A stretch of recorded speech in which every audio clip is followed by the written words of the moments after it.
Good morning everyone. आज हम पढ़े फिजिक्स के पार्ट 12 में हम पढ़ेंगे संधारित्रों का संयोजन। संधारित्रों का संयोजन वैसे मैंने बता दिया था, लेकिन एक बार और हम देखेंगे थोड़ा सा कि संधारित्रों का संयोजन किस प्रकार से होता है। टॉपिक है हमारा संधारित्रों का संयोजन।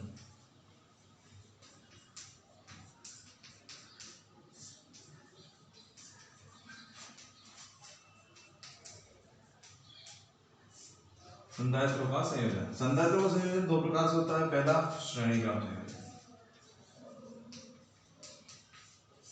श्रेणी क्रम संयोजन क्या कहा? संधारित्रों का संयोजन। संयोजन का मतलब होता है जोड़ना। तो दो तरीके से जोड़ सकते हैं, एक श्रेणी क्रम संयोजन और दूसरा होता है समांतर क्रम संयोजन। तो हम पहले पढ़ लेते हैं श्रेणी क्रम संयोजन। तो श्रेणी क्रम संयोजन क्या होता है, पहले परिभाषा बता देता हूं कि जब एक संधारित्र की दूसरी प्लेट को दूसरे संधारित्र की पहली प्लेट से जोड़ते हैं, और इसी प्रकार दूसरे संधारित्र की दूसरी प्लेट को तीसरे संधारित्र की पहली प्लेट से जोड़ा जाता है, तो इस प्रकार का जोड़ना श्रेणी क्रम संयोजन कहलाता है। देखो चित्र में देख के हम समझेंगे कि जैसे पहला संधारित्र है, तो पहले संधारित्र की कौन सी दूसरी प्लेट, मतलब ये पहली प्लेट और ये दूसरी प्लेट, इसको हम किससे जोड़ रहे हैं? दूसरे संधारित्र की पहली प्लेट। अब ये दूसरा संधारित्र, उसकी पहली प्लेट ये इससे जोड़ दिया, ये पहला संधारित्र, ये दूसरा, ये C1, ये C2। फिर दूसरे संधारित्र की दूसरी प्लेट को किससे जोड़ा? तीसरे संधारित्र की पहली प्लेट से, ये C3। तो इस प्रकार का जोड़ना क्या कहलाता है? श्रेणी क्रम संयोजन कहलाता है। अब C1, C2, C3 मैंने केवल तीन संधारित्रों को यहाँ पे जोड़ा है। इस प्रकार और भी आगे ही ले सकता हूं मैं, और भी ज्यादा लेकर हम ले सकते हैं। अब जब इसको +2 आवेश दिया जाता है, तो इस पर पहली प्लेट पर धन आवेश, दूसरी प्लेट पर के आंतरिक सतह पर ऋण आवेश हो जाता है। तो आने वाला दूसरी सतह पर आने वाला धन आवेश से ये क्या हो जाएगी? पॉजिटिव, ये नेगेटिव, फिर ये पॉजिटिव, ये नेगेटिव। इसका विभव V1, इसका विभव V2, इसका विभव V3, और इस प्लेट पे आने वाला धन आवेश कहां चला गया? पृथ्वी।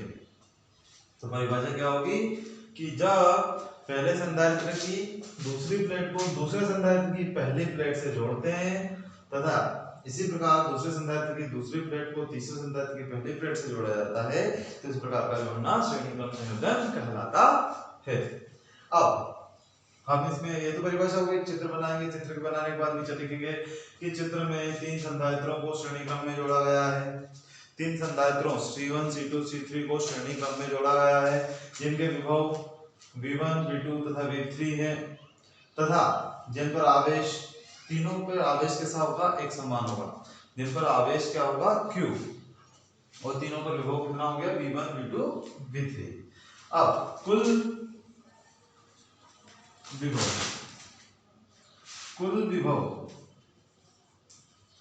क्या हो जाएगा? कुल विभव V बराबर V1 plus V2 plus V3। हाँ, हमने पढ़ा है C बराबर Q बाई V होता है, लेकिन C बराबर Q बाई V, तो V बराबर क्या हो जाएगा? तो V बराबर Q बाई C। तो तब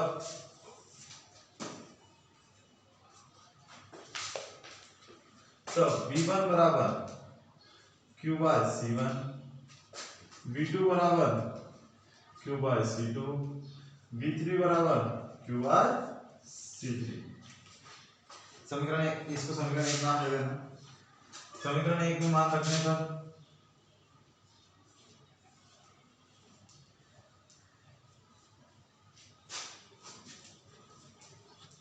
समीकरण एक में मान रख लो, तो क्या हो जाएगा? V बराबर V1 plus V2 plus V3।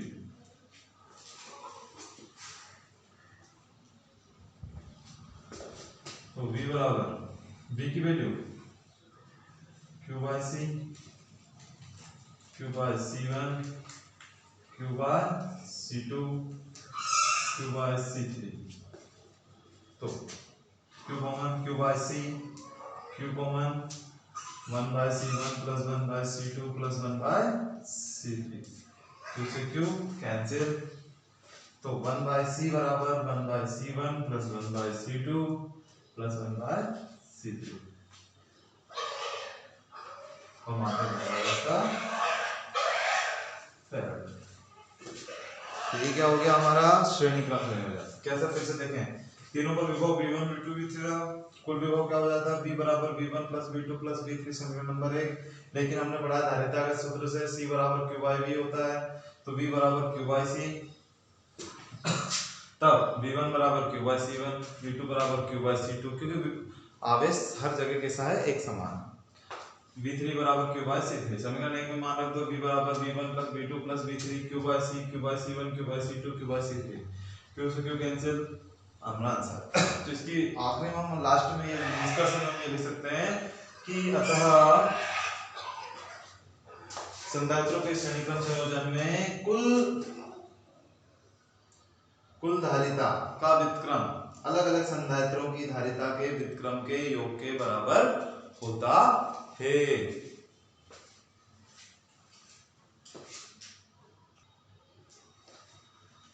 क्या हो जाएगा आखिरी का निष्कर्ष हमारा कि कुल धारिता का व्युत्क्रम अलग अलग संधारित्रों की धारिता के व्युत्क्रम के योग के बराबर होता है। तो इस प्रकार ये हमारा श्रेणीक्रम संयोजन कंप्लीट हुआ। एक बार और पहले करवा चुका था मैं, पर डबल से करवा दिया, ठीक है।